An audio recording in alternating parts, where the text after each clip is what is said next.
자, 그럼 이제 지원 서류를 한번 보겠습니다. 자, 대학교 때 GPA 성적이 필요합니다. 그 다음에 토플 또는 영국식 토플인 IELTS 둘 중에 하나가 필요하고요. GMAT이 필요합니다. 요 세 가지를 가지고 여러분들의 아카데믹한 부분을 보겠다는 거고, 레주메, 에세이, 레코멘데이션을 가지고 매니지먼트 능력을 보겠다는 거예요. 자, 이렇게 6가지 서류를 원서 마감일까지 제출하면 학교에서는 이 6가지 서류를 가지고 1차 서류 심사를 합니다. 그래서 보통 한국인들을 10명을 뽑기로 돼 있다라고 하면 20, 30명 정도한테만 인터뷰를 준다고 생각하시면 돼요. 그래서 인터뷰를 받았다는 건 어찌 보면 경쟁률이 2.5대 1 정도는 대략 남았다라고 생각하시면 되고요. 자, 그리고 나머지 80%의 학생들은 서류 심사에서 다 떨어뜨립니다. 자, 그리고 인터뷰 후에 최종 합격자를 뽑는 거예요. 자, 이렇게 7가지 요소를 가지고 여러분들의 합격과 불합격을 정하게 되는데, 만일 이 총 7가지를 100이라는 정도로 따졌을 때 그러면 GMAT 하나가 차지하는 비중은 얼마나 되느냐? 약 50%에서 60%입니다. 전체 100 중에서. 자, 이렇게 말씀을 드리면 GMAT 너무도 큰 포션이라고 생각할 수 있는데, 저는 사실 반대 얘기를 드리고자 했던 거예요. 뭐냐면 아무리 GMAT을 잘 봐도 60%입니다. 40%는 나머지에서 점수가 매겨지는 거기 때문에 하나하나 경중의 차이는 있지만 다 중요하게 잘 준비하셔야 되고요. 여기에 대한 저희 학원에는 서비스가 다 있습니다. 자, 그렇게 이해하시면 되고요. 자, 그러면 이제 MBA 지원 스케줄을 보겠습니다. 자, 이건 미국 기준이고 유럽의 9월 입학 기준입니다. 자, 1라운드는요. 10월 초순경에 전체 정원의 30-40%를 미리 뽑습니다. 그 다음에 2라운드는 50-60%, 제일 메인이죠. 제일 많이 뽑아요. 그 다음에 3라운드는 10%입니다. 이렇게 3번에 걸쳐서 분할 모집을 하게 돼 있습니다. 자, 근데 단 그 1라운드에 넣었던 학교를 떨어지면 보통 이제 원서 내면 2달 후에 합격증이 나와요. 그렇게 됐을 때 10월에 넣으면 12월 초쯤에 합격증이 나오거든요. 근데 만일 여러분들이 떨어졌어요. 그럼 같은 학교는 2번, 3번 안 돼요. 예. 한 시즌에 한 번밖에 안 돼요. 대신 여러분들 꼭 기억하세요. 대학원부터는 서양에서 재수는 아무 상관없습니다. 불이익 안 당합니다. 이게 혹시 미국은 대학교가 재수하면 불이익이 있다는 얘기를 하잖아요. 대학원부터는 아닙니다. 제가 입학심사위원들을 만나서도 몇 번 물어봤었는데 이 학생 우리 학교에 또 지원했네. 되게 오고 싶나 보다라고 생각한대요. 자, 그런 식으로 재수에 대해서는 관계없습니다. 자, 그러면 이렇게 3번에 걸쳐서 분할 모집을 하는데, 먼저 여기서 3라운드부터 설명을 드릴게요. 3라운드는요 10%인데요 만일 여러분들이 나는 1위부터 20위까지 두부처럼 딱 잘 수는 없지만 그냥 제가 좀 할게요. 나 여기 외에는 가고 싶지 않아 라고 마음속에 먹고 있다면 3라운드에는요 외국인을 잘 안 뽑아요. 그래서 이때는 3라운드가 좀 쉽지 않습니다. 근데요 저희 학원에 입학심사위원들이 놀러 왔을 때 오시는 경우가 매년 많아요. 그러면 제가 이제 질문을 해요. 3라운드에 외국인을 잘 안 뽑는다는 얘기가 많은데 이 말이 사실입니까? 라고 질문을 하거든요. 그럼 그분들이 정색을 하세요. 무슨 말이냐? 우리는 3라운드에도 외국인을 잘 뽑는다. 그러니 당신네 학원에서 좋은 학생들이 있으면 적극 추천해달라. 그런 건 루머다 이런 얘기를 해요. 그래서 제가 물어봤죠. 그럼 어떤 사람을 추천하면 됩니까? 라고 물어봐요. 그럼 남들보다 뭔가 뛰어난 부분이 있는 사람을 추천해 줬으면 좋겠대요. 안 뽑는다는 얘기잖아요.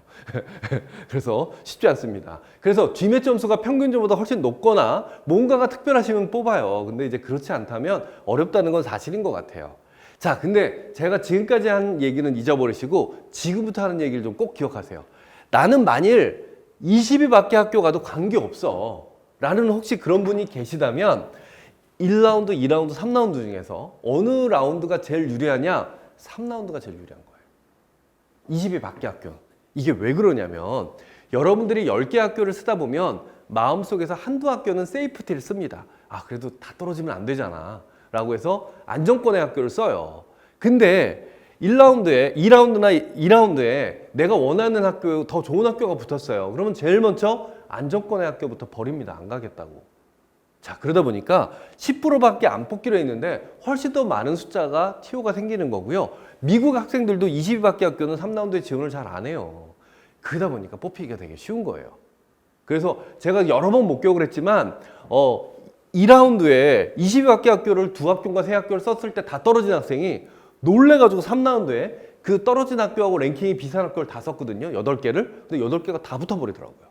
그래서 20이 바뀌려면 3라운드가 제일 유리한 것 같습니다. 자, 하지만 20의 안쪽은 좀 그렇고요. 자, 그러면 이제 1라운드, 2라운드의 차이를 말씀드릴게요. 1라운드보다 2라운드가 약 2배 가까이 선발되지만 차이점 뭐냐면 드림스쿨을 한 번밖에 지원이 안 되다 보니까 1라운드에 학생들이 몰리기보단 2라운드로 다 몰리는 거예요.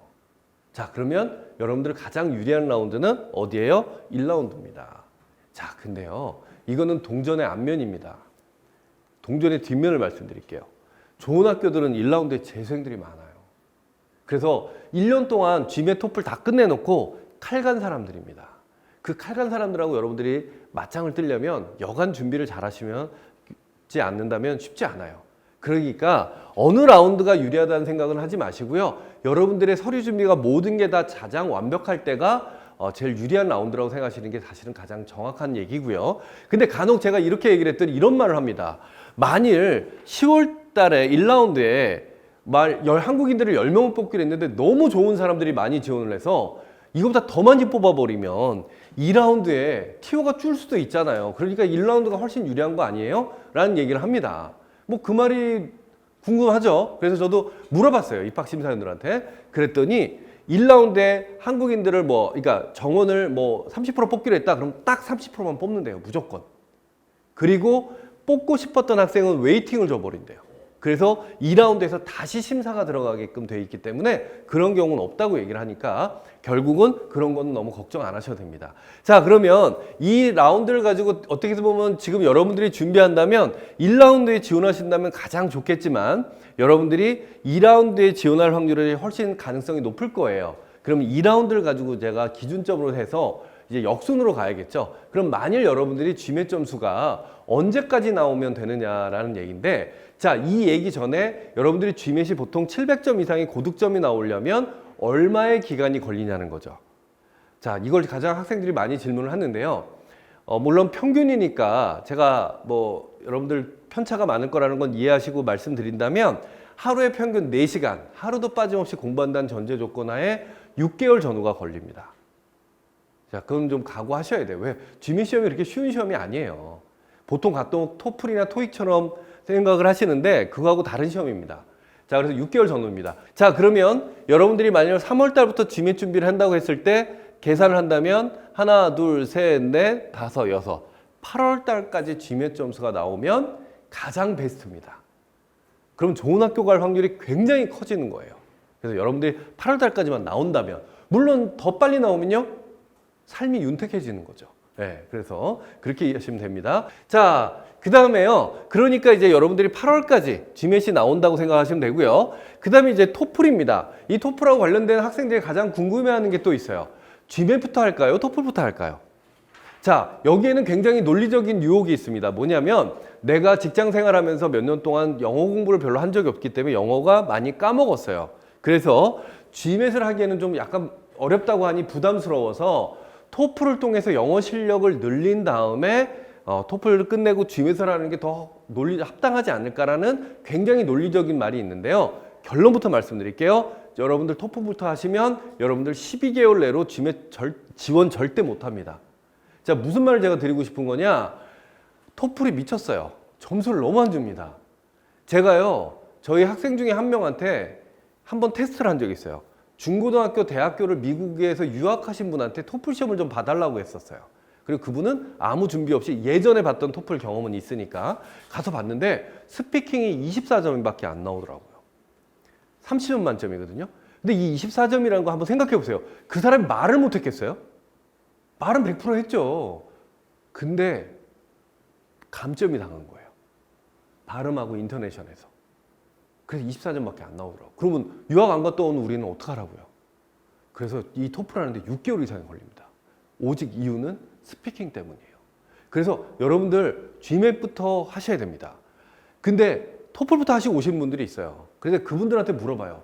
토플 공부하면 GMAT에 도움이 됩니까? 라고 질문하면 많이 물어봤거든요. 그랬더니 도움되는 건 딱 한 가지 있대요. 단어 외웠던 건 도움이 된대요.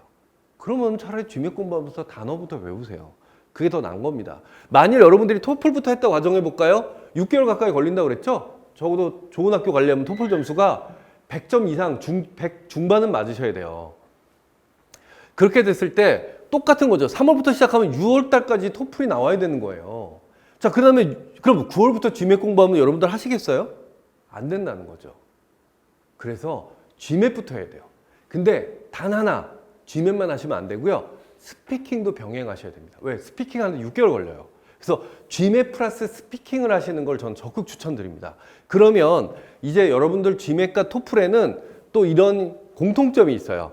자, 여러분들 토플 점수, 토플은 과목이 스피킹, 리스닝, 리딩, 라이팅으로 구성되어 있고요. 각 과목마다 30점씩으로 구성돼서 총 120점 만점의 시험이고요. GMAT은 800점 만점입니다. 자, 어찌됐든 요건 뒤에 가서 설명을 드릴 거니까 넘어가고 결론은 GMAT의 RC와 SC하고 AW라는 과목이 리딩과 라이팅에 이만큼의 공통점이 있습니다. 그렇기 때문에 GMAT을 공부하신 분들은 토플의 리딩과 라이팅은 몇 달만 공부하면 돼요. 두 달만. 대신 스피킹과 리스닝은 이건 따로 GMAT 할 때 같이 하지 않으시면 나중에 여러분들 되게 발목 잡힙니다. 그래서 GMAT을 하면서 스피킹, 리스닝은 병행하시는 걸로 생각하시는 게 맞아요.